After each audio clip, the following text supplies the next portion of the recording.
Imagine this. One day your computer suddenly starts slowing down, programs begin to lag, the system freezes, and then out of nowhere, the one thing everyone fears appears on the screen, the blue screen of death. And when that happens, there's a very good chance that your storage drive is failing. Here's something a lot of people don't realize. The hard drive is actually one of the shortest-lived components in an entire computer.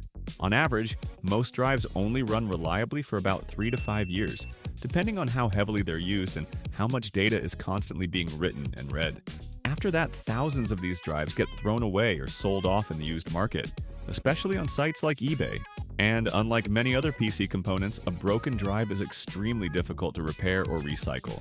But that's exactly what made me curious. So today, I did something a little risky. I bought 15 broken hard drives for $150.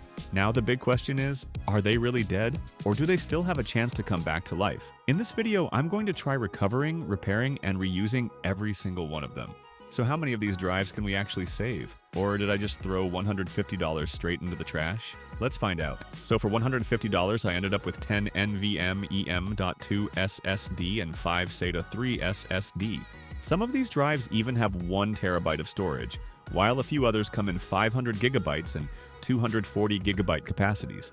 And honestly, if all of these drives were still working, buying them new would probably cost well over 100 times what I paid. That would be an absolutely insane amount of money. But unfortunately, there's a reason they were so cheap. Every single one of these drives is listed as broken. So the plan now is pretty simple. I'm going to test each drive one by one to figure out exactly what's wrong with them. Let's start with the first drive. This one is a King-spec 240 gigabyte SSD. At first glance, nothing looks suspicious.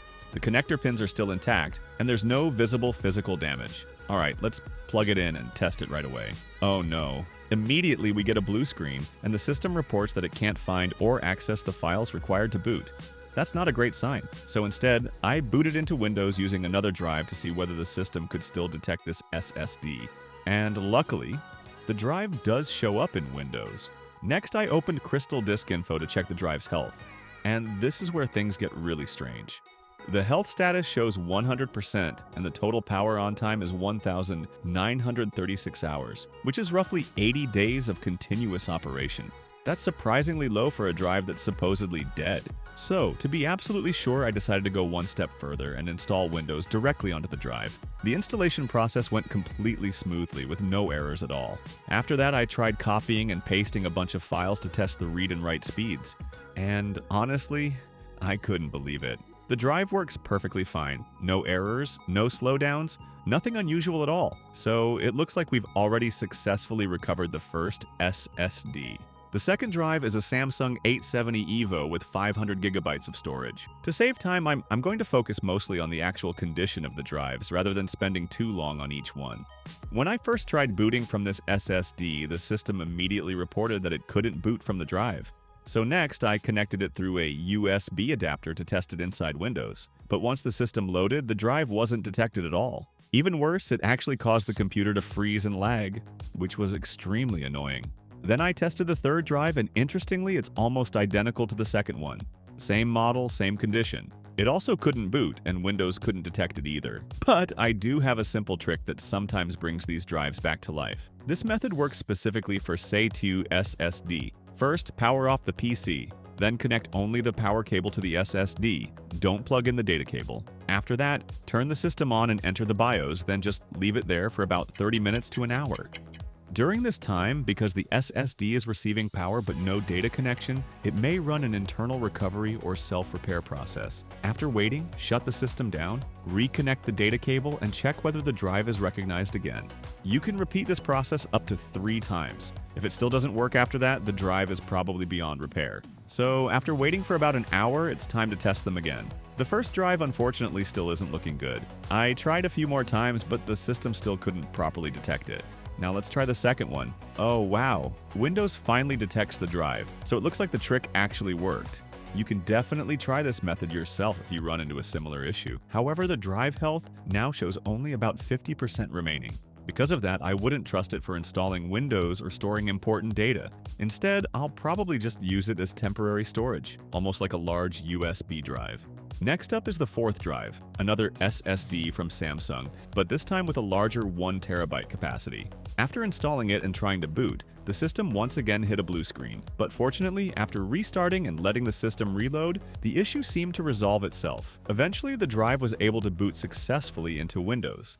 The only problem is the health of the drive, which is now sitting at around 45%. To take a closer look, I ran a scan using HDD Scan. In this tool, the colors shown on the right represent the quality of the storage blocks. After scanning the drive, most of the blocks showed up white, with only a few blue blocks, which actually indicates the overall condition is still fairly decent.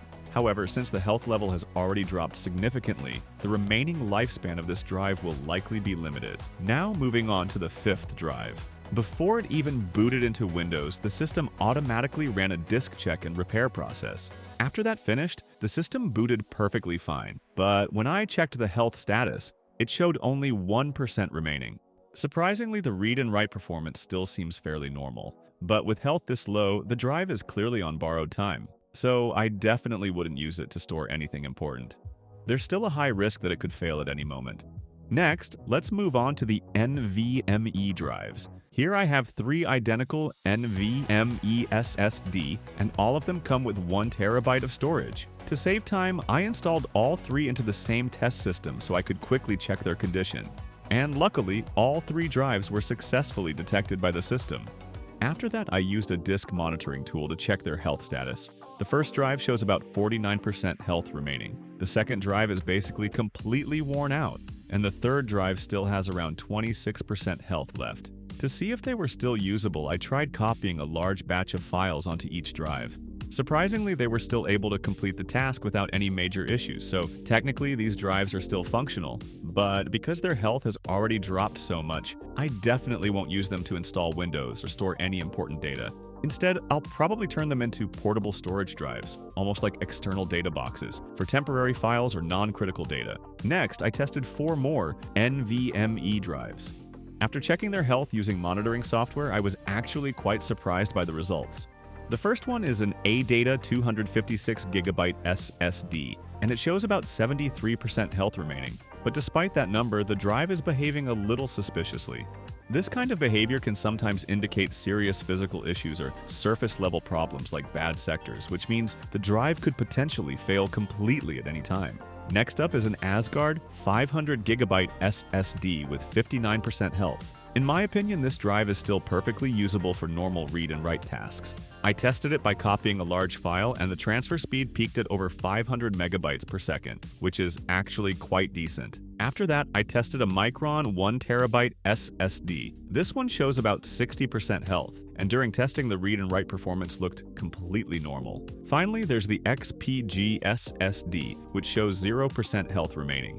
Even though the reported health is basically gone, the drive can still perform temporary read and write operations. Of course, this is definitely not something you'd trust with important data, but for short-term storage or quick transfers, it can still be useful. Next up is a Lexar 1TB NVMe SSD.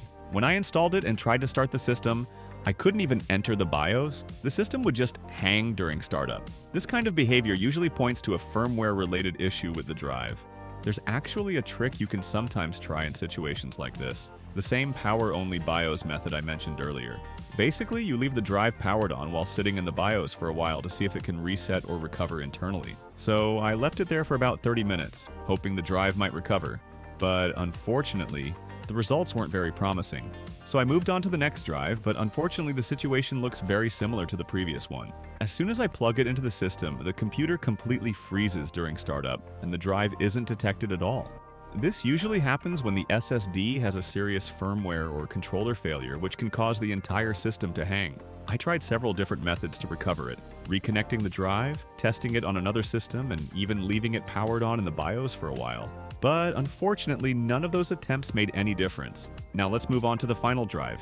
Unlike the previous 2 SSD, this one doesn't freeze the system at the boot logo, which is at least a slightly better sign. However, when I checked inside the BIOS, the system still couldn't detect the drive at all. Just like before, I tried the same trick, leaving the system sitting in the BIOS for about 30 minutes to see if the drive might recover. But after waiting and testing it again, the system still refuses to recognize the SSD.